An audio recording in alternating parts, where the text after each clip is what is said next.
தேர்தல் ஆணையத்திடம் அதிமுக அம்மா அணி சார்பில் தாக்கல் செய்யப்பட்டவை உண்மையான ஆவணங்கள் என்று அக்கட்சியின் எம்பியும் மக்களவை துணை சபாநாயகருமான தம்பிதுரை தெரிவித்துள்ளார். சசிகலா அணி சார்பில் தாக்கல் செய்யப்பட்ட ஆவணங்கள் போலியானவை என்று ஓபிஎஸ் தரப்பினர் தேர்தல் ஆணையத்திடம் புகார் அளித்த நிலையில் தம்பிதுரை இவ்வாறு கூறியுள்ளார்.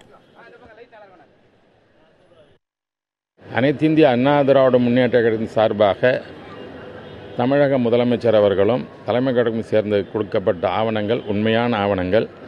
உங்களுக்கே தெரியும், இன்று 123 எம்எல்ஏக்கள் கொண்ட அணி இந்த பகுதியில் இருக்கிறார்கள். ஆகவே அதே போல தான் கழகத்தினுடைய அனைத்து பொறுப்பாளர்களும் தொண்டர்களும் இந்த பகுதியில் இருப்பதன் காரணமாகத்தான் ஆவணங்கள் சரியான முறையில் தரப்பட்டிருக்கிறது. ஏதோ ஒரு காரணத்தை காட்டி வழக்கை இழுத்தடிக்க என்பதற்காக இரட்டை இலை பெறுவதில் தாமதப்படுத்துவதற்காக வேண்டுமென்றே சிலர் செய்கின்ற சதி என்றுதான் இதை சொல்லுவேன்.